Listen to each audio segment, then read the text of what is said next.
لا حول ولا قوة إلا بالله العلي العظيم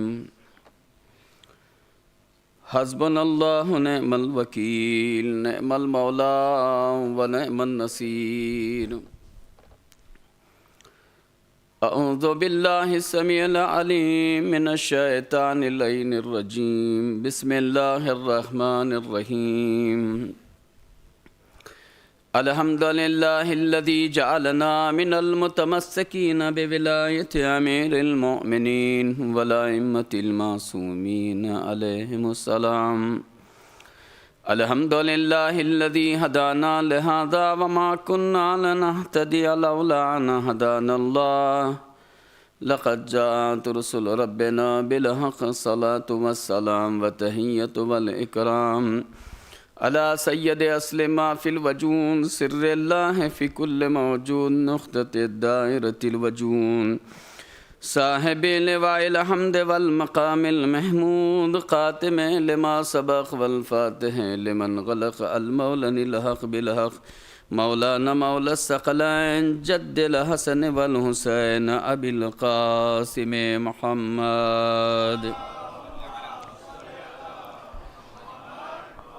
ثم الصلاة على أهل بيته الطيبين الطاهرين أما بعد فقد قال الله تبارك وتعالى في كتابه الكريم وهو أصدق الصادقين وقوله الحق بسم الله الرحمن الرحيم قل لا أسألكم عليه أجرا إلا المودة في القربى وقال رجل للحسين بن علي عليه السلام يا ابن رسول الله أنا من شيعتكم قال اتق الله ولا تدعين شيئا يقول الله لك كذبت فجرت في دعوك إن شيعتنا من سلمت قلوبهم في كل غش وغل ودغل ولكن قل أنا من مواليكم ومحبيكم صلوات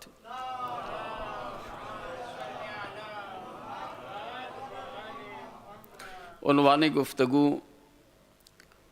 قرآن مجید کے اعتبار سے کہ اللہ نے اپنے حبیب کے ذریعے سے اہل بیت سے مودت کا مطالبہ کیا اور مودت بظاہر دیکھنے میں آسان ہے لیکن آسان بھی نہیں ہے۔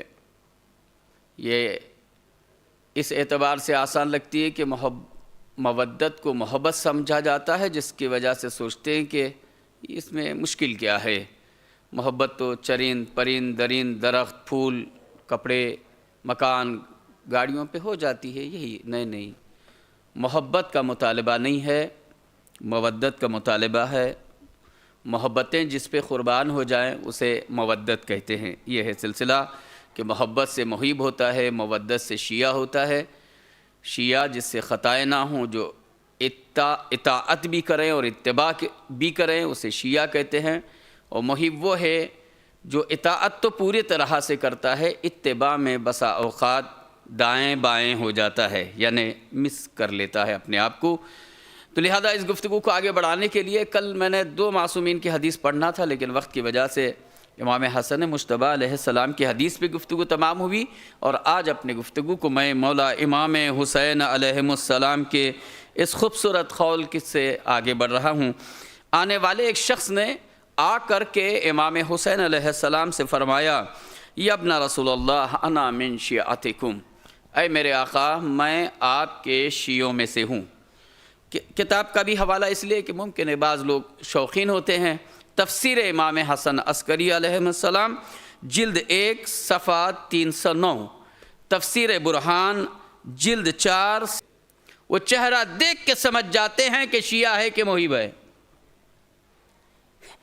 ٹریفک کا پولیس والا ایسے آدمی کو پکڑ لیتا ہے جس کے پاس لائسنس نہیں ہے، اور وہ تعجب کرتا ہے اتنے لوگوں کو چھوڑ دیا، مجھے کیسے پکڑ لیا؟ بولا چلنے کی حرکتوں سے ہم آنکھوں سے باڈی لینگویج سے سمجھ جاتے ہیں کہ لائسنس ہولڈر ہے یا وداؤٹ لائسنس ہے۔ گاڑی کے مومنٹ چلانے پہ، دنیا کے معمولی سی محنت کر کے لوگوں کے پاس یہ صلاحیت آ جاتی ہے کہ وہ چور کو پہچان لیتے، ڈاکٹر بیمار کو سمجھ لیتا۔ اہل بیت ہیں یہ، اہل بیت جنہیں اللہ نے سراپا علم قرار دیا، یہ صاحب علم ہیں، اللہ نے انہیں اپنے تمام صفات کا مظہر قرار دیا۔ بہرحال کیا بتاؤں، دل تو بہت چاہتا ہے کہ بہت کچھ کہا جائے، لیکن بہرکیف میں مجبور ہوں اپنے وقت پر۔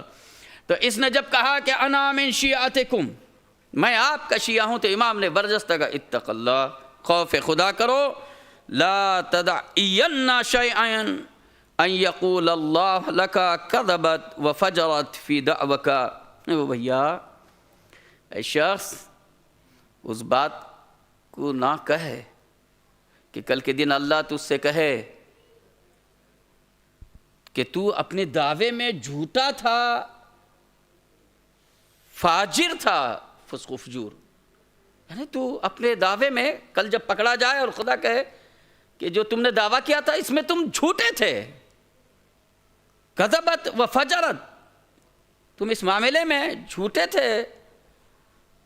اس کے بعد امام نے آپشن بھی دیا، اچھا اس کو کلیئر بھی کیا کہ شیعہ کیا ہوتا ہے، بھائی تم نے کہہ تو دیا کیا ہوتا ہے، بس یہاں تھوڑی محنت ہوگی مگر لطف آئے گا۔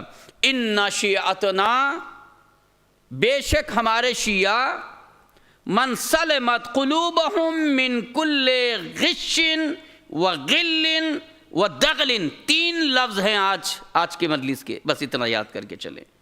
امام نے کہا کہ ہمارے شیعہ وہ ہیں کہ جن کے دل سالم ہیں، سیف ہیں، کن چیزوں سے؟ کل غش غل دغل، ان تین سے خالی ہیں، دل ان تین سے پاک ہیں۔ اب یہ تین کو سمجھا لے گیا تو مجلس تمام۔ شیعہ کے دل کن سے؟ من سلمت قلوبہم، ان کے دل سالم ہیں، سیف ہیں، پاک ہیں، کس سے؟ غش غل دغل، یہ لفظ تو ایسے یاد ہو جائیں گے، غش غل دغل۔ اب میں اسے آپ یقین کیجئے ان کی معنوں کی گہرائی اور گہرائی میں جانے کے لیے ٹائم میں نے صرف کیا، میں نے چاہا کہ ڈھونڈ کے کوئی ایسی چیز لے جاؤں جو امام کی بات کو واضح کر سکوں۔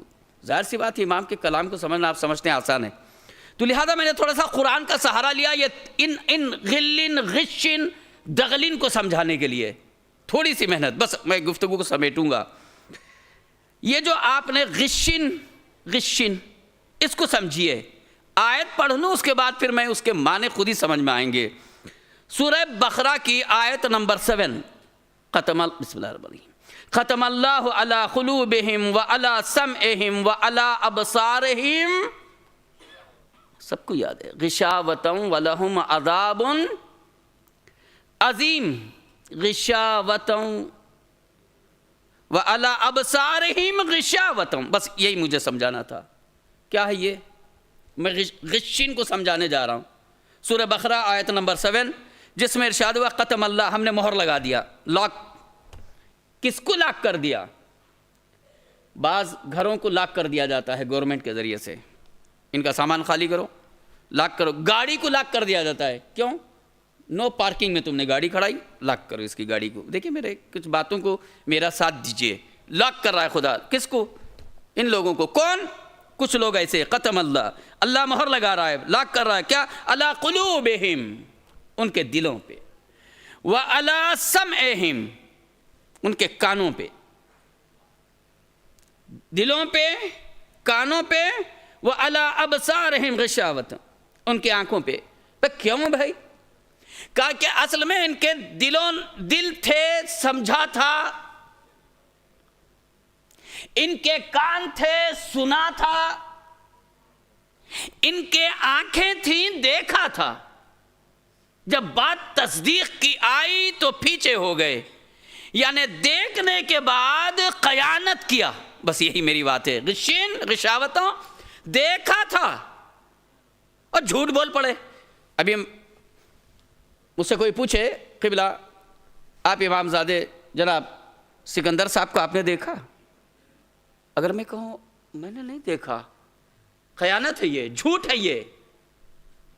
تو اللہ نے کہا کہ وہ بھی کوئی سایہ دار جگہ نہیں، چٹیل میدان میں توحید شناسی کا درس، امامت کی گفتگو کے بعد میں نے یہ کہا من کنت مولا فہذا علی مولا، سنا سمجھا دیکھا، اس کے بعد بھی مکر گئے۔ اللہ کہتا ہے غش عذاب عظیم۔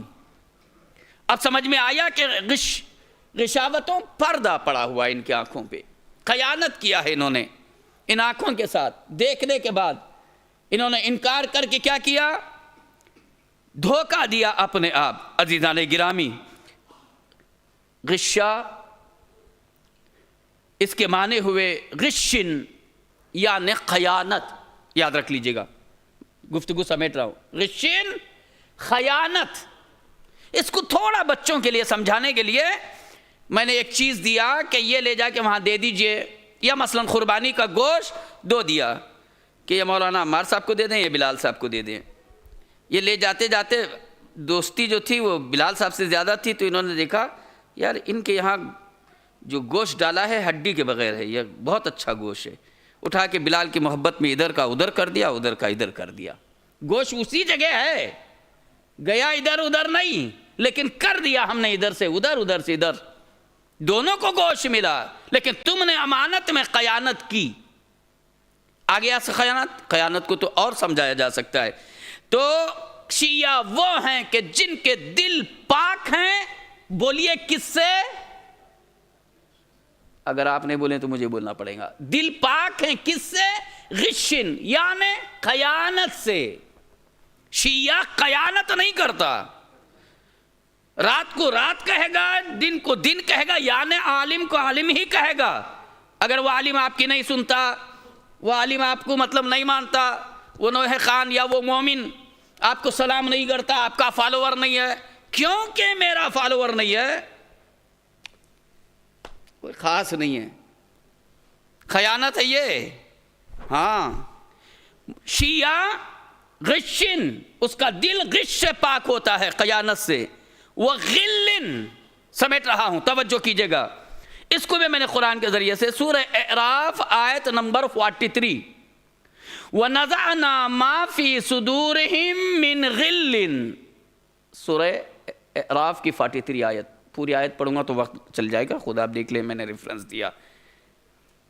وَنَزَعْنَا مَا فِي صُدُورِهِم مِّن غِلٍّ، اس کا ترجمہ یہ ہے کہ اللہ تعالیٰ ان کے دلوں کو پاک کر دے گا، کس سے؟ غلن سے۔ غلن کیا ہے مولانا؟ خالی غلن غلن بول رہے، غل کے معنی ہیں رنجش، کدورت، کینہ، کینہ، کدورت، رنجش بھرا ہوا ہے۔ اللہ یہاں اس آیت میں اشارہ دے رہا ہے کہ ہم ان کے دلوں سے وَنَزَعْنَا مَا فِي صُدُورِهِم مِّن غِلٍّ، ہم انہیں حشر کے دن جو بھی، ہم ان کے دلوں کو ان چیزوں سے پاک کر دیں گے۔ کیا چیز؟ کینہ، ایک ہی معنی ہے، رنجش، کینہ، کدورت۔ اب آئیے دغلن، یہ ہمارے اردو میں کہا جاتا ہے، بہت بڑا دغل باز ہے یہ۔ اب میں قرآن کی طرف نہیں جاتا، یہ لفظ ہم استعمال کرتے ہیں، دغلن، بہت دغل باز ہے یہ، دغا باز ہے یہ دونوں استعمال ہوتے ہیں۔ ختم۔ ترجمہ کیجئے، شیعہ وہ ہیں کہ جن کے دل پاک ہوتے ہیں، کس سے؟ خیانت سے، رنجش و کینہ و کدورت سے، دھوکے بازی سے۔ اب ان کو کیا کیا جائے؟ داماد بن کے دھوکہ دیتے ہیں، بہو بن کے دھوکہ دیتی ہے، سالے بن کے میں معاشرے کو پیش کر رہا ہوں، ہاں، رشتہ دار بن کے دھوکہ دیتے ہیں، بزنس میں آ کے دھوکہ دیتے ہیں، امانت میں خیانت کرتے ہیں، آفس کی ذمہ داری دی تو آفس گول ہو گیا، دکان پہ تالا بن گیا، قرضدار بنا کے چلے گئے۔ شیعہ کینہ پرور نہیں ہوتا، دھوکے باز نہیں ہوتا، امانت میں خیانت نہیں کرتا۔ میں نے یہ میری طرف سے نہیں، آپ یہ نہ کہیے گا کہ مولانا نے سخت مجلس پڑھ دی، مولا سے محبت ہے، میں نے ان کی باتیں رکھی۔ ایک صلوات بھیج دیجئے محمد و آل محمد کی بارگاہ میں۔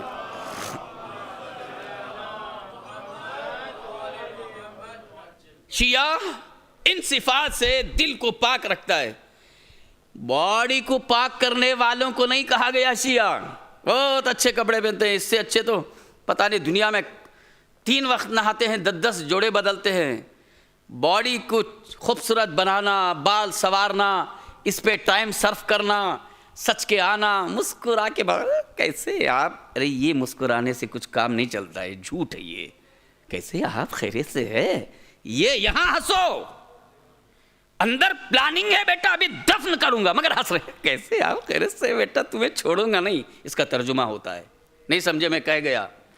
ہنسی میں ترجمہ اندر کیا ہوتا ہے, میں دونوں ملا کے بول رہا ہوں. ہنستے ہوئے کیسے آپ بیٹا تمہیں نہیں چھوڑوں گا, ہنس بھی رہے ہیں مگر اندر کینہ لیے ہوئے ہیں. شیعہ کسی کو اپنے مسکراہٹ سے دھوکہ نہیں دیتا, رشتہ کر کے دھوکہ نہیں دیتا, کسی کے بھروسے کا غلط فائدہ نہیں اٹھاتا. میں نے امام کی بات پڑھی حضرات, مجھے معاف کریں.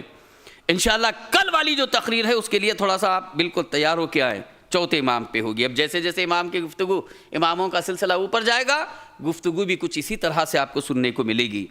تو امام نے کہا شیعہ کے دل کینے سے, خیانت سے اور کدورتوں سے پاک ہوتے ہیں. اب اس کے بعد حالت کیا ہوئی ہوگی سامنے والے کی. انہوں نے کہا تھا انا من شیعتنا, اور یہ سب سننے کے بعد اب وہ میں کیا بتاؤں جو حلیہ ہوگا. اس کے بعد امام نے ولیکن, لیکن قل صیغہ امر ہے, کہو. اس نے کہا من شیعتکم, میں آپ کا شیعہ. ساری ڈیٹیل دے کر شیعہ دھوکے باز نہیں ہوتا, خیانت کار نہیں ہوتا, دل اس کا پاک ہوتا ہے. سب کہنے کے بعد آپشن دینے کا مطلب, ٹیبلٹ دینے کا مطلب مریض اس بات کا ہے, وہ ٹیبلٹ دیا امام نے. اس کے بعد قل کہہ کر امام نے کہا قل انا من موالیکم و محبیکم. اس نے کہا تھا شیعتکم, امام نے کہا کہو قل انا من موالیکم وہ محبیکم, میرے جان. امام نے نہیں کہا پڑھنے میں, اے شخص کہے کیا, میں آپ کا موالی ہوں, یعنی مولا مانتا ہوں, ولایت کو تسلیم کرتا ہوں, محبیکم بہت چاہتا ہوں. اتنا کہو, یہ بہت ہے تمہارے لیے. ہو گیا عزیز. نتیجہ کیا نکلا, وقت کی وجہ سے میں ایک چوتھے امام کا بھی آج پڑھنا چاہ رہا تو چھوڑ دیتا ایک روایت. نتیجہ کیا نکلا, شیعہ پاک دل والا ہوتا ہے, کینہ کدورت رکھنے والا نہیں ہوتا. اور امام نے, اب اس کا مطلب یہ ہے کہ اگر ہم میں یہ تینوں چیزیں پائی جاتی ہیں تو کوئی غیر پوچھ لے تو کہہ دیجئے, دل سے نہ کہیے, یوں سمجھانے کے لیے. لیکن بہتر یہ ہے کہ یہ یقین رکھے کہ ابھی میں 6th کلاس میں ہوں, 7th میں نہیں آیا ہوں, اہل بیت کا چاہنے والا ہوں. بہت اچھا سینٹنس یہی ہے, بہت اچھی بات یہی ہے. شیعہ کہہ کر آج جو دنیا لفظ شیعہ کو کافر کہتی ہے, اس کے ذمہ دار کوئی اور نہیں, وہ ہم ہیں. شیعیت کا جو وقار تھا ان غلط حرکتوں سے جو پیش کیا گیا, تو ان کے سمجھ میں آ گیا کہ شیعہ بہت غلیظ ہوتے. شیعہ غلیظ نام نہیں ہے, شیعہ ایک پاکیزہ نام ہے جسے یوز کرنے والوں نے غلط یوز کر دیا. خیر عزیز, شیعہ وہ ہے کہ جسے نجات کی ضرورت نہیں ہے. کیوں؟ السلمان من اہل البیت, بلال, فضا, جہاں اہل بیت نجات کے سرٹیفکیٹ دے رہے ہوں گے, وہاں انہیں بھی یہ اختیار دیا جائے گا جسے تم چاہے. اور یہ ایک روایت تو بعد میں سن لیجئے گا, جنہیں سب کو معاف کر دیا جائے گا, وہ محبی مولائی کو بھی یہ اختیار دیا جائے گا تاکہ خوش ہو. سمجھیں معصومین کی کتنی بڑی عطا ہمارے پاس. ایک محب کو بھی اینڈ میں اسے یہ موقع دیا جائے گا, کسی نے اگر کبھی تجھے پانی پلایا ہو, کچھ کھلا دیا ہو, اسے بھی تو اپنے ساتھ لے سکتا ہے. صلوات بھیج دیجئے محمد و آل محمد کی بارگاہ میں. شیعہ وہ جسے نجات کی ضرورت نہیں ہے, محب وہ جسے نجات کی ضرورت ہے. روایت مصحف کی طرف آ گیا, سنیے خوش ہو جائیں گے. محب جسے شفاعت صدیق طاہرہ کی اشد ضرورت ہے. بی بی کی اگر شفاعت نہ ملے تو حضرت حشر کے میدان میں پیر ہلاتے رہ جائیں گے، پسینے بہتے رہ جائیں گے۔ کیا ہے روایت؟ شفاعت کی ضرورت ہے محب کو۔ بہار الانوار روایت میرے پاس ہے، اب عربی کی ضرورت نہیں ہے، ترجمہ سن لیں، 2-3 کتابوں کے حوالے سے یہ روایت۔ رسالت مآب بہت خوش تھے۔ عبد الرحمن نے پوچھا یا رسول اللہ، بس ختم، یا رسول اللہ آج آپ کچھ زیادہ خوش ہیں، آج آپ کے چہرے اور آپ کے باتوں میں خوشی زیادہ لگ رہی ہے۔ ارے عبد الرحمن کیا بتائیں، آج ایک ہمیں پیغام اللہ کی طرف سے بشارت ملی۔ جو حضرات ذرا ادھر ادھر ہیں وہ ادھر آ جائیں، ایک صلوات پڑھ دیجئے۔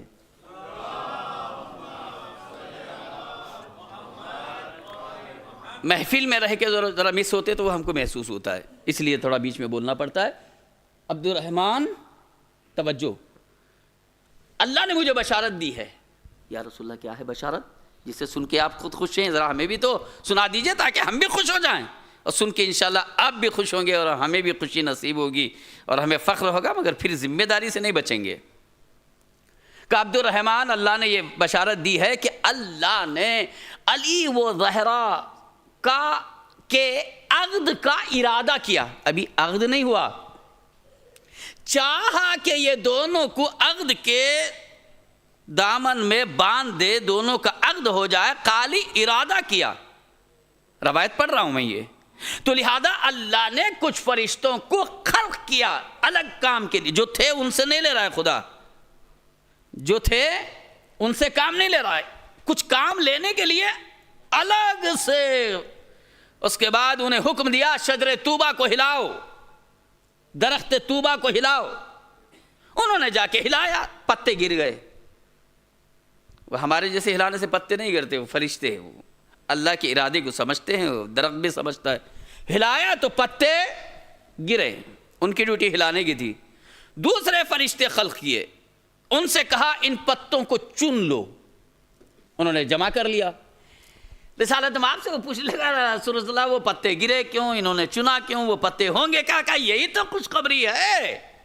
خوشخبری یہ ہے کہ حشر کے میدان میں نفسا نفسی کا عالم ہوگا، کوئی کسی کا نہیں ہوگا۔ اس وقت سب اپنے اپنے حساب و کتاب میں پریشان کھڑے ہوں گے۔ اس وقت اللہ تعالیٰ یہ جو پتے ہیں نا درخت طوبہ کے، اس پہ لکھا ہوا ہے براءۃ من النار، جہنم سے براءت نامہ، جہنم سے بچنے کا سرٹیفکیٹ، اور وہ پتے ان فرشتوں کے ہاتھوں میں سرٹیفکیٹ بڑے بڑے۔ اور کہا پروردگار کہے گا جاؤ اس میدان میں ڈھونڈو، جدھر جدھر زہرا کے چاہنے والے، اہل بیت کے چاہنے والے پریشان کھڑے ہیں، ایک ایک پتا دیتے چلے جاؤ۔ حضرات یہاں بیٹھ کے آپ سن رہے ہیں، اس منظر کو ذرا سوچئے، جہاں آدمی کھڑا تڑپ رہا ہوگا، جہاں واقعاً شرمندگی کا عالم ہوگا، اس وقت شرمندگی سے بچانے کی ذات، اس وقت پسینے سے اپنے کو بچانے کی ذات، اس وقت ہمارے حالات سے بچانے کی ذات کوئی اور نہیں ہے۔ محبت اہل بیت ایک ایسی نعمت ہے کہ جو ایک سرٹیفکیٹ کے شکل میں دیا جائے گا۔ آج جو مذاق اڑاتے ہیں کہ کیا ہیں، اس دن دیکھیں گے کہ ان کا مرتبہ کیا ہے۔ شیعہ تو آگے کھڑے ہوں گے، مگر جب ہزاروں کے بھیڑ میں، ملینوں کی بھیڑ میں جب یہ سرٹیفکیٹ دے کے نکالا جائے گا تو وہ بھی سوچ رہے ہوں گے، یہ روایت میں نہیں ہے، یہ خطیب کو بولنے کا حق ہے، وہ بھی سوچ رہے ہوں گے کہ بھائی یہ بھی ابھی تک یہاں پریشان کھڑے تھے، یہ نکلے کیسے؟ آخر انہیں یہ سرٹیفکیٹ کیوں ملی؟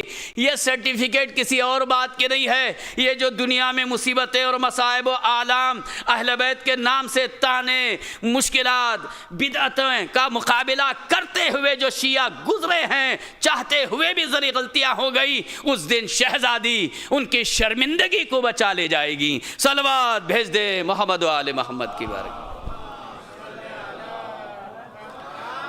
بس عزاداران سید الشہداء، خدا کی قسم اللہ تعالیٰ ایک محب کو بھی رسوا نہیں کرے گا، مگر یہ میری ڈیوٹی ہے کہ محب اگر صرف محب رہ جائے گا تو اس سے مشکلات سے گزرنا ہے، اٹھتے بیٹھتے اسی مصیبتوں کا سامنا کرنا ہوگا۔ مصیبتوں سے اگر بچنا ہو تو اسے ایک درجہ اوپر جانا ہوگا۔ عزادارو، یہ شب بڑی قیامت کی شب ہے۔ جناب قاسم علیہ السلام نے کہا امو شہد سے زیادہ شیرین ہے موت. اس پہ ایک جملہ یہی ربط مصائب ہے. شہد اس سے بہترین میٹھا نہیں ہے، لیکن اس سے بھی زیادہ میٹھی کیا چیز؟ موت. عزادارو، موت کیا ہے؟ شہد کیا ہے؟ فی ہے شفاء، شہد میں شفا ہے. کربلا کی جو شہادتیں ہیں نا، یقیناً یہ اس شہد سے بھی زیادہ شیرین ہے. ورنہ چراغ بجھا کے امام حسین کہتے تھے چلے جاؤ، یہ تمہارے قاتل نہیں ہیں، یہ تمہیں قتل نہیں کرنا چاہتے ہیں، یہ میرا سر چاہتے ہیں، یہ میرا قتل کرنا چاہتے ہیں. لیکن کیونکہ انہوں نے دیکھ لیا تھا کہ موت کا ذائقہ کیا ہے. میری گفتگو سے وابستہ اس لیے کہہ رہا ہوں کہ جن کی زندگی گناہوں سے گزرتی ہے موت ان کے لیے کڑوی ہوتی ہے، لیکن جن کی زندگی نیکیوں سے گزرتی ہے، جب موت کا فرشتہ آتا ہے تو خوشخبری دیتے ہوئے آتا ہے، جنت کے مناظر دکھاتا ہے کہ تو نے جو مشکلات سے زندگی کو گزارا اور زندگی کو پاک کیا، تیری یہ موت کڑوی نہیں ہے. اسی لیے کہا کل نفس ذائقۃ، لفظ ذائقہ ٹیسٹ، چکنا. تو بعض ذائقے کی چیزیں کڑوی ہوتی ہیں، بعض میٹھی ہوتی ہیں.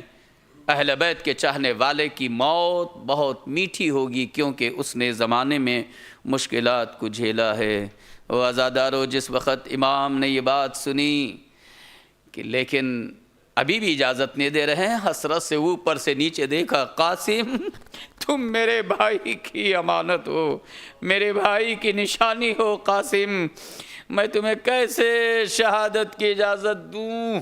حسین علیہ السلام آہ کرتے ہوئے بھائی حسن علیہ السلام کو یاد کر کے دیر تک روتے رہے، کیونکہ جس وقت امام حسن علیہ السلام کو زہر سے شہید کیا گیا، اس وقت جب حسین علیہ السلام رو رہے تھے تو بھائی نے بھائی سے کہا تھا بھیا میرے یہ چھوٹی سی مصیبت پہ تو رو رہا ہے، حسین تجھے میرے بعد اس سے زیادہ مصیبتوں کا سامنا کرنا پڑے گا. یہ امام حسن علیہ السلام نے بھائی کو وصیت میں کہا تھا. آج بھائی کی یاد تازہ ہو رہی ہے، مگر جناب قاسم کی اجازت نہیں دیتے. وہ مرحلہ بھی آیا، کیونکہ سن چکے اس لیے میں مختصر کہیے دیتا ہوں. وہ وقت بھی آیا کہ جناب قاسم علیہ السلام کو یاد آیا کہ بابا نے کہا تھا کہ جب سخت ترین مصیبت میرے بھائی پہ آئے اس تعویذ کو کھول کے پڑھ لینا. اب جب تعویذ کو کھول کے پڑھا تو لکھا تھا بیٹا قاسم جب نرغے آدھا میں میرا بھائی گر جائے تو پھر تم اپنی جان بھائی پہ نثار کر دینا، وغیرہ وغیرہ. وہ وقت بھی آیا کہ جناب قاسم نے یہ نامہ بھی پیش کیا، یہ تعویذ. حسین چیخے مار کے روتے رہے، اجازت ملی، لیکن کس طرح کی اجازت؟ میرے لال قاسم.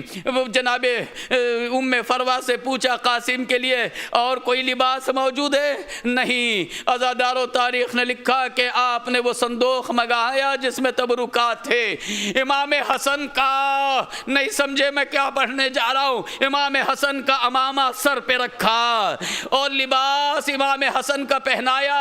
شاید وجہ یہ ہو کہ مولا کیوں یہ لباس امام حسن پہنا رہے، بتانا چاہتے ہیں کہ کل میرے بھائی کو یہ احساس نہ رہے میں موجود نہیں تھا، آج ہو بہو میں بھائی حسن بنا کے بھیج رہا ہوں. امامہ بھائی کا، لباس بھائی کا، اور پہنانے کے بعد پھر چیخ مار کے رونے لگے. حسن کو جب بھیجنے لگے کہا رک جا میرے لال، آپ کے اس کرتے کو دو طرف سے پھاڑ دیا، یعنی دنیا قاسم کے اس لباس کے خاطر کہیں پامال نہ کرے. اور بھی بہت سے مقاصد، دائیں طرف بائیں طرف سے کفنی بنا دیا، پھاڑ ڈالا، امامہ نکال کے پھر ہاتھ سے پہلے پہنایا اور پھر دیکھا اور پھر گریا کیا. پھر امامے کو لے کر امامے کے دو ٹکڑے کر دیے، پھر ایک کو امامے کی شکل سے باندھ دیا اور پھر ایک کپڑے کو آپ کے چہرے پہ ڈال دیا. عزادارو پتہ ہے یہ کیوں ڈالا؟ کہتے تھے اتنی گرمی تھی میں نہیں نہیں آپ کو یاد ہوگا اگر آپ اپنے فیملی کے ساتھ کربلا کے اگر پیدل سفر کیا ہو، یہ سب میرے تجربات ہیں، چھوٹی سی چھتری ہوتی ہے، باپ گرمی سے ایڈجسٹ کرنے کے ارادہ کر کے چھوٹی بچی سے کہتا بیٹا تھوڑا سا یہ چھتری امر اللہ یہ تم اپنے سر پہ رکھ لو. اور اگر گرمی تھی تو میں نے کربلا میں پیدل چلتے ہوئے دیکھا بہت سے لوگ پانی میں کپڑا بھگو کر چہرے سر پہ ڈال دیتے تھے، اڑا دیتے تھے گرمی کا اثر کم ہو. ہائے میرا حسین آقا کہ جس نے قاسم کے چہرے پہ کپڑا ڈال دیا کہ شدت دھوپ جو ہے تھوڑا سورج کی یہ طرح تپش کم پڑے. عزاداروں میدان میں آئے، ارزق کے بڑے پورے اس کے فیملی کو کہا جائے سب کو واصل جہنم کیا، مقابلہ کیا. بابا حسن مجتبیٰ کے شجاعت کو دکھایا کہ اگر میرے بابا نے صلح کر لی تو میرے بابا کے جنگ کو دیکھو. ارے عزاداروں بڑے قیامت کا منظر تھا. وہ وقت بھی آیا کہ امام جناب قاسم علیہ السلام کو گھیر لیا گیا، تیروں تلواروں سے زخمی کیا گیا. یہ حالت تھی کہ اب جناب قاسم کو یقین ہو گیا کہ اب میں کچھ نہیں کر سکتا.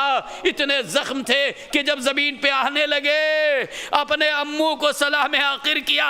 اب حسین تیزی سے چلے، مجلس تمام ہو گئی. او آزاداران مظلوم کربلا، اب جیسے حسین بس پہنچنے ہی والے تھے گھوڑوں کو دوڑا دیا گیا. ادھر کے گھوڑے ادھر، ادھر کے گھوڑے ادھر. ارے جب حسین پہنچے لاش قاسم پامال ہو گیا تھا. امام نے خود کو لاشے پہ گرایا.